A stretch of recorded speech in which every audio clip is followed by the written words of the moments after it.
Praise the Lord, everyone. God bless you all. सो परमेश्वर आप सबको बहुत सारी आशीष दे। आज की जो वीडियो, आज का जो मैसेज है, ये परमेश्वर की आत्मा के द्वारा है। और इससे पहले कि खुदा, आज का जो विषय है हमारा, कि मरी के समय में जो पुराने नियम में चुकाठों और अलंगों, मतलब खिड़कियों के दरवाजों के ऊपर जो लहू लगाना, उसके विषय में ये क्या है। तो उससे पहले कि हम उस बात को समझे, पवित्र शास्त्र में जाकर मैं ये पॉइंट आपको बताना चाहता हूँ कि जैसे परमेश्वर ने हमें बुद्धि दी, क्यों समझ दी हमें, क्यों, इसलिए ताकि हम सही और गलत को समझ सकें। जैसे हम संसार में अपने बहुत सारे कामों में अगर हमसे कोई धोखा दे तो हमें समझ लगती है कि ये हमसे बुरा कर रहा है, बुरा व्यवहार कर रहा है और हम उसको समझ जाते हैं उस बात को। तो ऐसे हम अपने सारे लेन देन, अलग अलग कामों में अपनी समझ का सहारा लेते हैं, उससे सही और गलत की पहचान करते हैं। तो ऐसे ही हमें आत्मिकता में भी ये करना पड़ेगा, क्योंकि अगर हम आत्मिकता में ये चीज़ नहीं समझेंगे कि आत्मिकता में परमेश्वर कौन से आत्मिक पॉइंट अब कह रहा करने के लिए, कौन से वचन को परमेश्वर कह रहा छोड़ दो, किन वचनों के आधार पर अब हमने जीना है, ये बड़ा हमारे लिए सीखना जरूरी है। और अभी ना जैसे क्रिश्चियनिटी के अंदर ये आना बड़ा जरूरी है कि जो बाइबल है, परमेश्वर का सिद्ध इच्छा का वचन, इसको कैसे पढ़ना चाहिए। क्योंकि बाइबल तो 6-7 प्रबंध, अलग अलग प्रबंधों में लिखा गया है। और अगर हम उन अलग अलग प्रबंध की टीचिंग को फॉलो नहीं कर पाए तो हम बाइबल को कभी भी, किसी वचन को कैसे भी ले लेंगे, जिससे हमारी आत्मिक उन्नति कभी नहीं हो सकती। एक तो ये पॉइंट बड़ा ज़रूरी है। और इसके लिए आने वाले दिनों में हम, जैसे बहुत सारे बच्चे तो खुदा का काम करना चाहते हैं और वो लोग चाहते हैं कि ऐसे हम किसी अच्छे बाइबल कॉलेज से बाइबल स्टडी करें और खुदा का काम करें। लेकिन परमेश्वर का वचन हमें ये कहता है कि सिर्फ बाइबल स्टडी करने से नहीं, आत्मा की अगुवाई और आत्मा की ग्रोथ से ये बड़ा काम होगा। तो इसलिए हम बहुत सारे ऐसे बच्चों को जो करना चाहते हैं ऐसे सेवा को, उनके लिए हम अलग अलग से ये क्लासेस, बाइबल क्या है, कैसे इसको पढ़ा जाता है, कौन से वचन के क्या पॉइंट है, इसके लिए आने वाले दिनों में ऐसा करने जा रहे हैं हम। लेकिन अभी तो हमारा जो मेन विषय है वो ये है कि अगर हम पुराने नियम में जाएंगे, उस समय जब मूसा के समय में लोगों ने लिटरली अपने दरवाज़ों, खिड़कियों के बाहर लहू लगाया था, उस समय को थोड़ा सा हम पढ़ेंगे। क्यों, ये हमारे लिए जानना जरूरी है। क्योंकि आज उस वचन के आधार पर, आज जो इस मरी में, जो अभी कोरोना वायरस मरी चल रही है, इसके बीच में खुदा के कलाम को अच्छे से समझना बड़ा जरूरी है। तो अभी हम यहाँ से परमेश्वर के वचन से एक वचन पढ़ेंगे, निर्गमन की बुक, उसका चैप्टर 12 अध्याय, उसकी 5 ऐसे पढ़ेंगे। और यहाँ पर क्या लिखा है सुनो। यहाँ पर उस समय मिशरियों के ऊपर एक बड़ी मरी आने वाली थी, पहलोठों का मरना। और उस पहलोठों के मरने के समय, जो मिस्र के सब पहलोठे मरने थे, जानवरों के और मनुष्यों के, उसके बीच में खुदा ने मूसा को एक विधि बताई, उस समय ये विधि शारीरिक रूप में थी। तो अभी हम पढ़ेंगे 12:5 में क्या लिखा।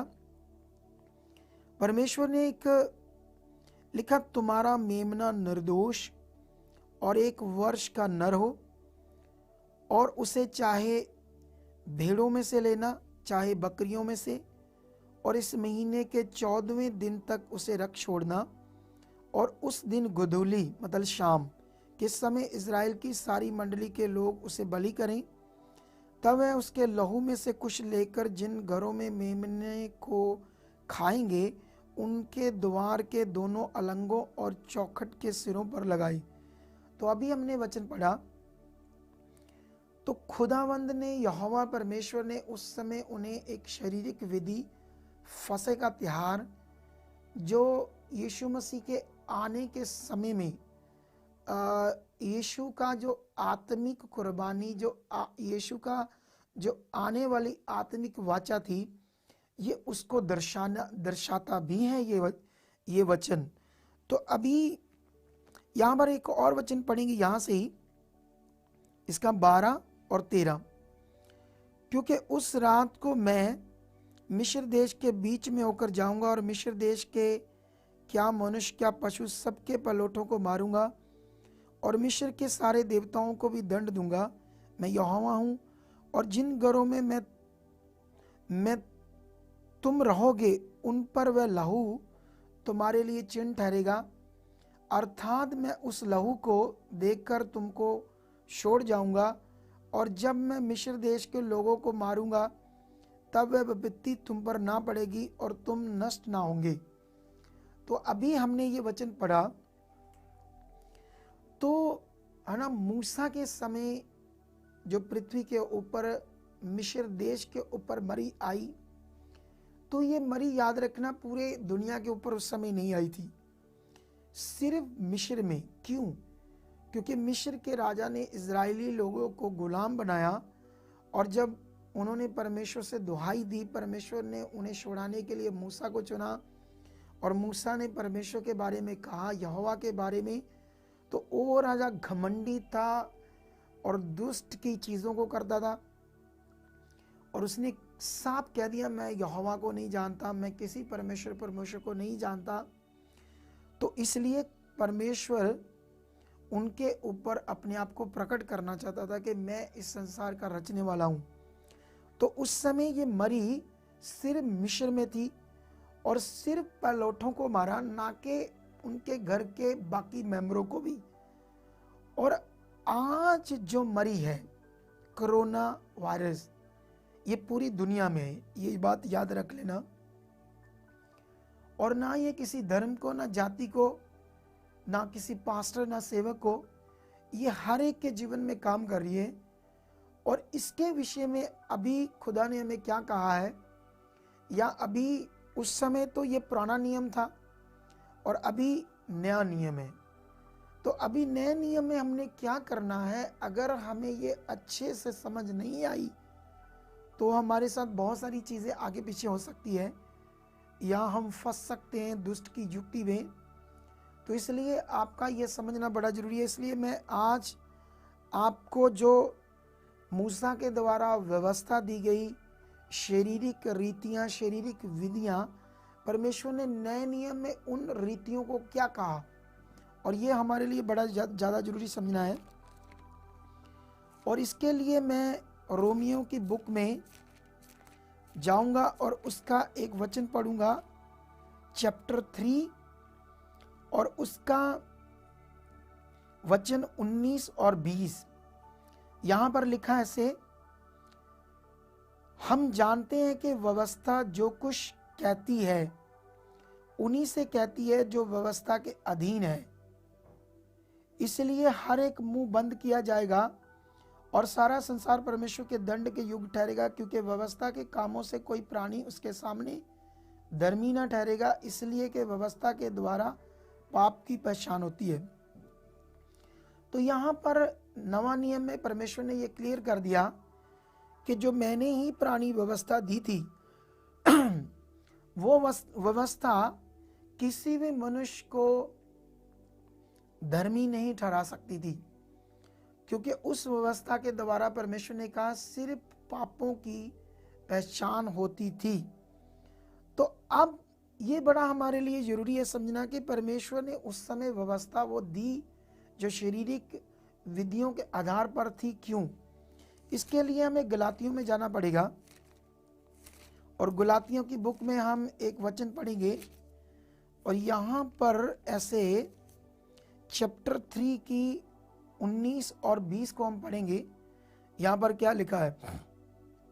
यहाँ पर ऐसे लिखा, तब फिर व्यवस्था क्यों दी गई? वह तो अपराधों के कारण बाद में दी गई कि उस वंश के आने तक रहे जिसको प्रतिज्ञा दी गई थी, और वह स्वर्गदूतों के द्वारा एक मध्यस्थ के हाथ ठहराई गई। मध्यस्थ तो एक का नहीं होता परंतु परमेश्वर एक ही है। और इस वचन को पढ़ने के बाद हमें यह समझ आती है कि परमेश्वर ने कहा ये अपराधों और पापों के कारण जो उस समय के लोग कर रहे थे, लेकिन उन्हें यह समझ नहीं था, क्योंकि व्यवस्था ने ये बताया लालच ना करना, और उन्हें समझ आई अच्छा लालच क्या है, चोरी क्या है, व्यभिचार क्या है। तो व्यवस्था के द्वारा उन्हें पाप की पहचान करवाई गई ताकि उन्हें यह समझ आए अच्छा ये पाप है, ये नहीं करना, इसलिए व्यवस्था दी गई। तो 21-22 को भी हम पढ़ेंगे इसी का। यहां पर लिखा 21 में, तो क्या व्यवस्था परमेश्वर की प्रतिज्ञाओं के विरोध में है? कदापि नहीं, क्योंकि यदि ऐसी व्यवस्था दी जाती जो जीवन दे सकती तो सचमुच धार्मिकता व्यवस्था से होती, परंतु पवित्र शास्त्र ने सबको पाप के अधीन कर दिया ताकि वह प्रतिज्ञा जिसका आधार यीशु मसीह पर विश्वास करना है, विश्वास करने वालों के लिए पूरी हो जाए। तो यहां पर परमेश्वर ने कहा कि जो परमेश्वर ने पाप आने के बाद मूसा के द्वारा भी भविष्यवाणी की और उससे पहले आदम और उसकी पत्नी के साथ प्रतिज्ञा की कि मैं स्त्री से एक ऐसे जन को पैदा करूंगा जिससे मैं फिर से आपको जीवन दूंगा और आपको मुक्त करके फिर से अपने साथ मिलाऊंगा, क्योंकि वो मौत में चले गए थे दुनिया के पहले मनुष्य और औरत के द्वारा पाप करने से। तो यीशु की प्रतिज्ञा शुरू में हो गई। तो यहां पर लिखा कि क्या प्रतिज्ञा परमेश्वर की प्रतिज्ञाओं के विरोध में है व्यवस्था? तो लिखा नहीं, क्योंकि अगर ऐसी प्रतिज्ञा दी जाती या ऐसी व्यवस्था दी जाती जिससे जीवन होता तो फिर धार्मिकता भी किससे होती? बाइबल में लिखा व्यवस्था से, लेकिन धार्मिकता व्यवस्था से नहीं था। बाइबल में लिखा वो यीशु मसीह पर विश्वास करने के आधार पर हमारे लिए जीवन था और धार्मिकता था। अभी हमने यहां से पढ़ा, तो अभी हमने बाइबल से ये क्लियर हो गए कि जो पुराने नियम में खुदा ने व्यवस्था दी, नए नियम में परमेश्वर उसको खुद ही बता रहे कि वो आपके लिए अब नहीं है। और ये मैं आज का विषय आपको क्यों बता रहा हूं, ये अभी थोड़े समय में आपको क्लियर हो जाएगा। और इसके लिए मैं एक और वचन पढ़ना चाहता हूं इब्रानियों की बुक में, और ये और हमें वचन क्लियर कर देगा कि परमेश्वर ने पुरानी व्यवस्था के विषय में क्या कहा है। तो ये वचन है इब्रानियों 8 अध्याय उसकी 13 को हम पढ़ेंगे। यहां पर क्या लिखा है, नई वाचा की स्थापना से उसने प्रथम वाचा को पुरानी ठहरा दिया। मतलब अब जो यीशु मसीह की नई वाचा है उसको परमेश्वर ने जो पहले मूसा के द्वारा व्यवस्था दी थी उसको पुराना ठहरा दिया, और जो वस्तु पुरानी और जीर्ण हो जाती है उसका मिट जाना अनिवार्य है। तो अभी ये वचन से हमें ये पता चल गया कि परमेश्वर ने पहली व्यवस्था को, और जब नई आ गई तो यहां पर लिखा जब नई वाचा आती है तो पुरानी मिट जाती है। तो यहां पर जो जीर्ण शब्द यूज किया गया है, इसको अगर आप इंग्लिश में पढ़ोगे यही आयत को 8 की 13 इब्रानियों, तो उसमें ये शब्द को, यिरन शब्द को वैक्सेट ओल्ड ऐसे शब्द बोला गया, और इसको और भी आसान इंग्लिश में ओबसलीट भी बोलते हैं, जिसका मतलब था आउट ऑफ डेट। उस शब्द का मतलब था कि परमेश्वर ने उस व्यवस्था को आउट ऑफ डेट, मतलब अब उस एक्सपायरी डेट हो चुकी है, वो अब हमारे यूजेबल नहीं है। तो परमेश्वर ने यहां पर क्लियर कर दिया। और मैं एक वचन से और आपको क्लियर करता हूं, वो वचन है रोमियो में। और रोमियो में खुदा ने हमें क्या कहा? रोमियो में यहां पर 10:4 में ऐसे लिखा है, पढ़ेंगे हम रोमियो 10:4। क्योंकि हर एक विश्वास करने वाले के लिए धार्मिकता के निमित्त मसीह व्यवस्था का अंत है। आमेन, हालेलुया। तो अभी इस वचन के द्वारा हमने ये बिल्कुल क्लियर हो गया कि नवे नियम ने, परमेश्वर ने जो व्यवस्था शारीरिक विधियों के आधार पर, शारीरिक रीतियों के आधार पर थी, और जिससे कोई प्राणी धर्मी नहीं ठहर सकता था, परमेश्वर से मिलाप नहीं कर सकता था, और मोक्ष पाप से छुटकारा नहीं पा सकता था। तो अभी परमेश्वर ने नए नियम में कह दिया कि वो उसका अंत हो चुका है। तो अभी जानकारी ये है कि नए नियम में क्या हुआ। नए नियम ने, खुदा ने, प्रभु ने खुद शब्द देहधारी होकर शरीर में आपके, मेरे और सारे जगत के पाप को, अपराधों को, दुखों को, रोगों को, बीमारियों को अपने ऊपर लिया और क्रूस पर चढ़ गया और अपने पवित्र लहू को हमारे लिए बहाया। तो अब हम जानते हैं, क्योंकि हमारे पास तो बाइबल में ऐसा बहुत सारा वचन है, पतरस की बुक में भी है, अफिसियों की बुक में भी है। यहाँ परमेश्वर ने कहा, तुम है ना, जैसे ऐसे कहा ना पतरस की बुक में, तुम निर्दोष और निष्कलंक मेमने के बहुमूल्य लहू के द्वारा तुम्हारा क्या हुआ है? छुटकारा हुआ है। तो अभी ये वचन हमें क्लियर करता है कि यीशु की कुर्बानी के द्वारा हमने उद्धार पाया है। उसके ब्लड से हम धुल चुके हैं, हमारे पाप साफ हो चुके हैं। ये नई वाचा है और ये आत्मिक वाचा है, और इसका ये बड़ा मतलब, मैं आपको थोड़ा सा लंबा वचन है, कोशिश करता हूं समझाने की।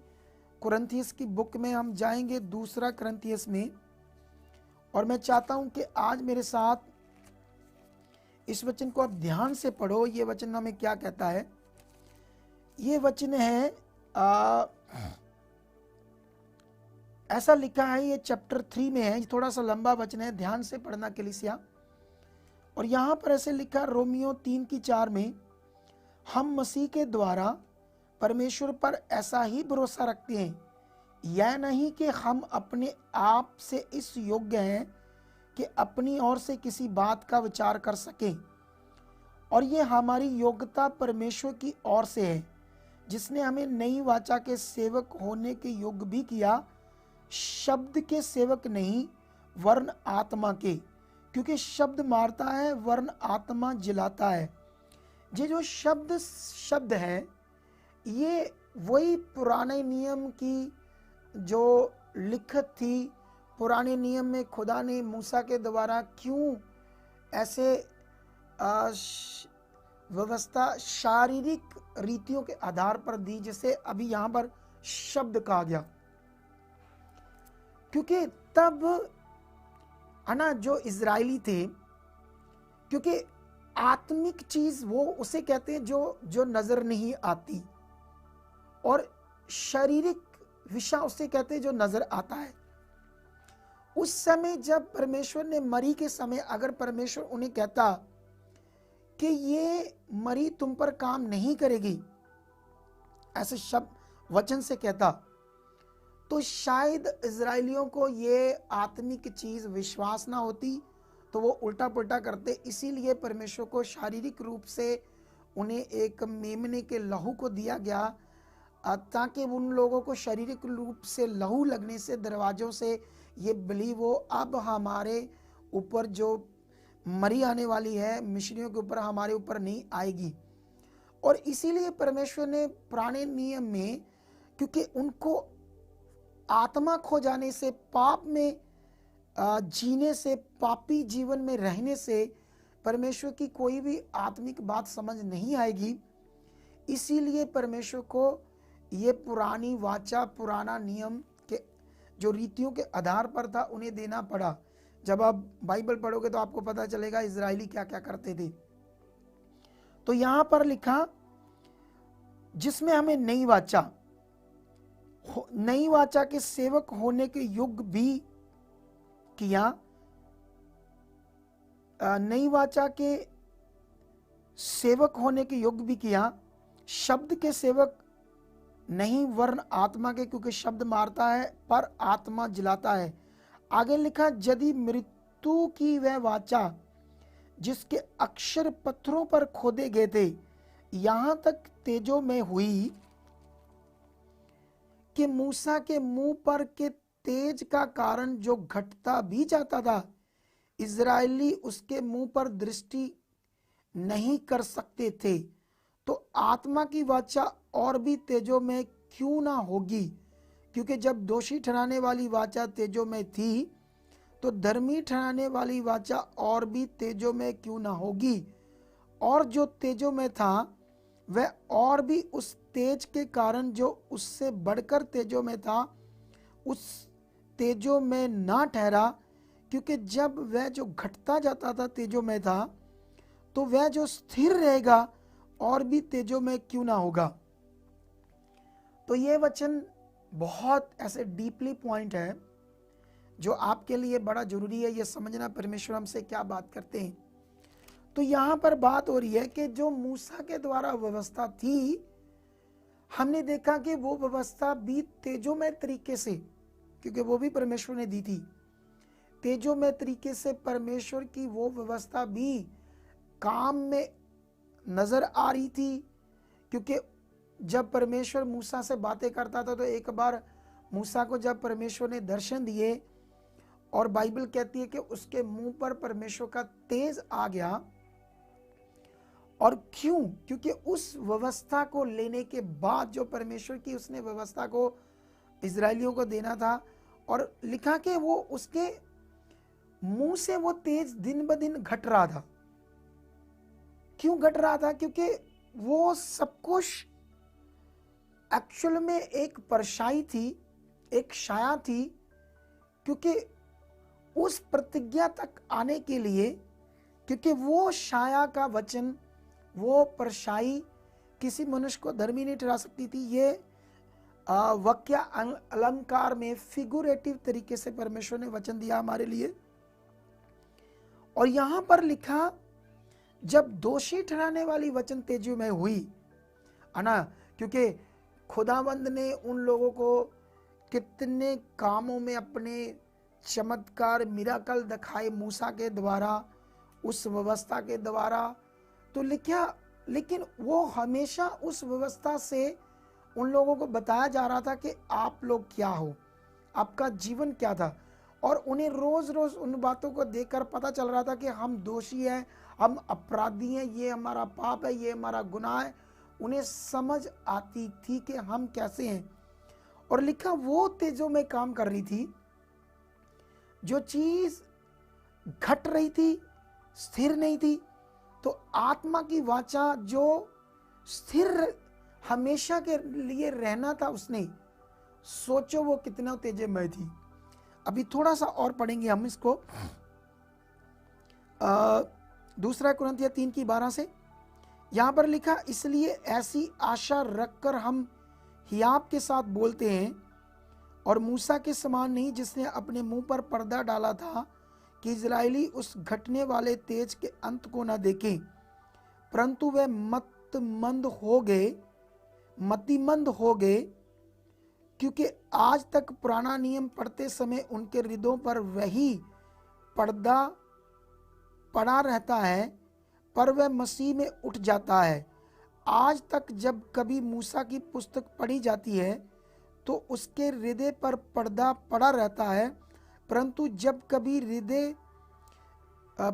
जब कभी उनका हृदय प्रभु की ओर फिरेगा तब वह पर्दा उठ जाएगा।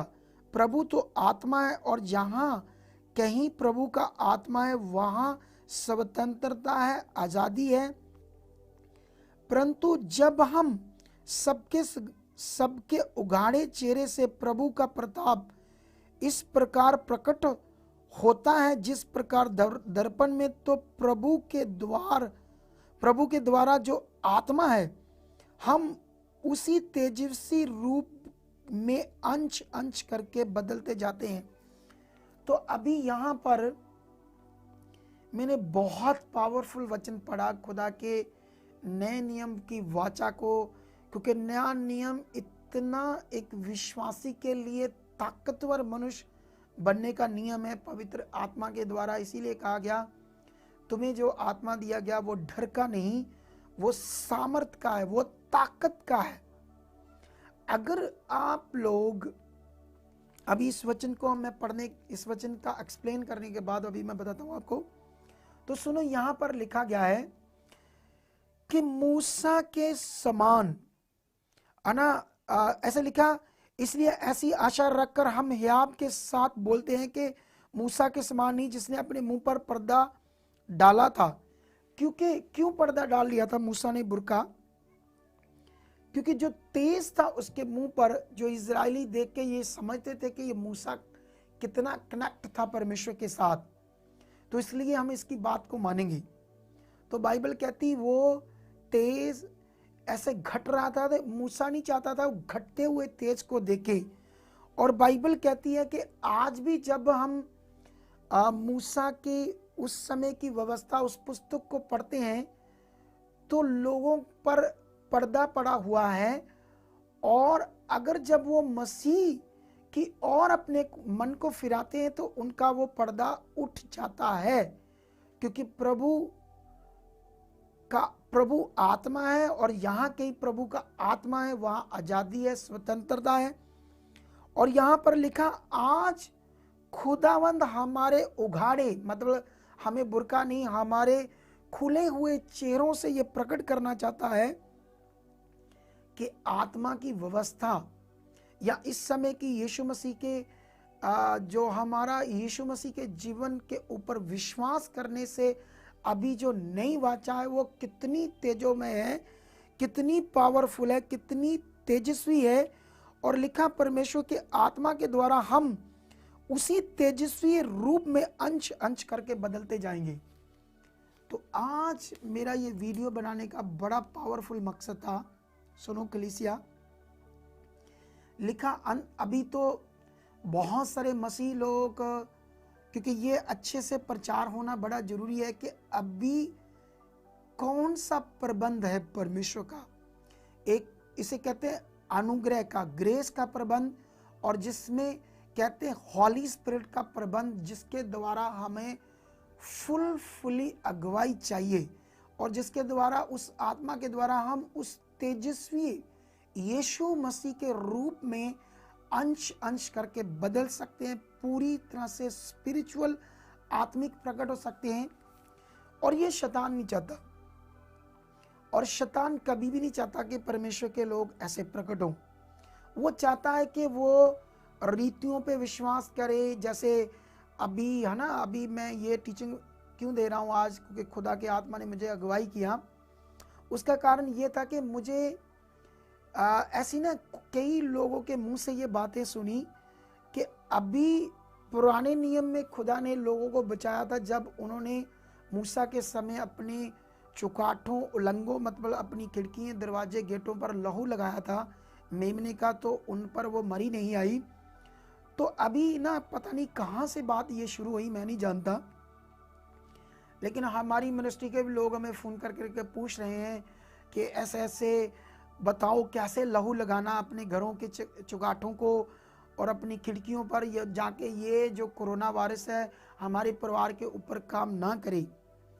तो अभी देखो, अभी बाइबल ये कहती है कि तुम शारीरिक नहीं, जबकि तुम में परमेश्वर का आत्मा है तो तुम आत्मिक हो। तो आत्मिक कौन है? जो यीशु पे, प्रभु पे विश्वास करता है और आत्मिक नियम में अपने विश्वास को रखकर परमेश्वर के साथ जीता है। मैं कहता हूं कोरोना वायरस क्या, शैतान क्या, दुष्ट का आत्मा क्या, हालात क्या, शराब क्या, बंधन क्या, ये आपके लिए नहीं है। मैं गारंटी के साथ कहता हूं। अभी हमारे बहुत सारी मिनिस्ट्री से, अलग अलग देशों से, अलग अलग स्टेट से हमें कॉल्स आ रही है। लोग कहते हैं हम 10 साल से, 15 साल से हैं प्रभु में और हमारे शराब नहीं टूट रहे, हमारे बंधन नहीं टूट रहे, हमारी डिलीवरेंस नहीं हो रही। जब हम उनसे बात करते हैं तो आज भी वो व्यवस्था में, आज भी अपनी जिंदगी को शरीर में जी रहे हैं, शारीरिक रीतियों के आधार पर जी रहे हैं। उन्हें समझ नहीं लग रहा कि अभी जो नई वाचा है, हॉली स्पिरिट और ग्रेस का ये समा है। हाँ, बाइबल में लिखा था कि अंत के दिनों में ऐसे चिन्ह होंगे, लेकिन ये आपके लिए नहीं है, स्पिरिचुअल लोगों के लिए नहीं है। अगर आप लोग कहीं से भी सुनकर, जैसे थोड़े दिन पहले कहा था बाइबल से बाल निकलेंगे, तो लोगों ने पता नहीं काले बाल उनके गिर गए थे, उनको पानी में डुबो दिया, वो पानी पिया, उसका शीटा दिया से घर में, उसको शांटा दिया से घर में। और अभी ये नई बात आ गई कि यीशु मसीह का लहू ऐसे तेल या पानी के ऊपर प्रार्थना करके अपने घरों पर, बाहर गेट, दरवाजों, खिड़कियों के ऊपर लगाओ। लेकिन ये याद रख लेना, अभी मैंने कितना वचन पढ़ाकर आपको ये क्लियर कर दिया कि उस समय की व्यवस्था यीशु मसीह की कुर्बानी से वो खत्म हो चुकी है। अभी नई वाचा शुरू हो चुकी है आत्मा की अगुवाई से, जिसमें हमारा क्या काम करता है? विश्वास काम करता है। ये याद रखना। अगर कोई बहन भाई, अभी एक बात सोचो, ये जितने भी बहन भाइयों के मुंह से ये बात आई कि ऐसे ऐसे करो, लेकिन ये बाइबल के आधार पर बात नहीं है, तो आप सोचो ये शरीर से है, आत्मा से नहीं। तो आपको फैसला लेना है। जो शरीर से चलते हैं, शरीर से बातें ऐसे बोलते हैं, उनकी बात माननी है। जो अभी आत्मा से, अगुवाई से, जब परमेश्वर ने जो कहा वो बात को मानना है। क्योंकि अभी आपकी प्रोटेक्शन, रक्षा तब होगी जब आप लोग खुदावंद के सही स्पिरिचुअल नियम में, आत्मिक रीति से अपने जीवन को खुदा से कनेक्ट करके जियोगे। खुश नहीं फिर आपको होगा। आप अपने विश्वास में कंप्लीट होवो, आप अपने आत्मिकता में बढ़ो, स्पिरिचुअल प्रैक्टिकल में बढ़ो, ना कि ऐसी बातें सुनकर अपने विश्वास से गिरो। क्योंकि ऐसा करने से मैं जानता हूं शैतान आपके जीवन में काम कर सकता है। जो आपका नुकसान नहीं होना वो हो सकता है। जो कोरोना वायरस आपको छू नहीं सकता वो छू सकता है ऐसा काम करने से। तो मेरी गुजारिश है आप लोगों से, जो आप लोग प्रभु से प्रेम करते, उस पर विश्वास करते हो, कि ये वीडियो को ज़्यादा से ज़्यादा शेयर करो, ताकि बहुत सारे लोग भ्रम में नहीं, क्योंकि बाइबल में लिखा अंत के दिनों में लोग चुने हुए भरमाए जाएंगे।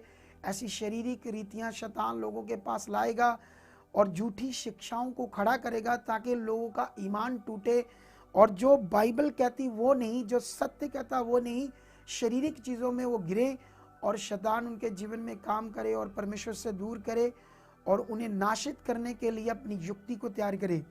लेकिन मैं जानता हूँ आप प्रभु से प्यार करते हो। आज इस शिक्षा से आप स्ट्रांग हो और आप इस वीडियो को ज़्यादा से ज़्यादा शेयर करना, ताकि अलग अलग लोगों के पास ये जाए। और मैं विश्वास करता हूँ आने वाले दिनों में ऐसी हम बहुत सारी वीडियोस बनाने वाले हैं। आप हमारे चैनल को सब्सक्राइब करना, और जैसे बहुत सारे वचन लोगों को समझ नहीं आ रहे, तो हम उन पर कई वीडियोस बनाने वाले हैं जिनसे आपको बहुत सारी बातें समझ आएंगी। तो अभी खुदावंद आपको बहुत सारी आशीष दे चुका है। अभी ये हमारे हेल्पलाइन नंबर हैं, ये देखो,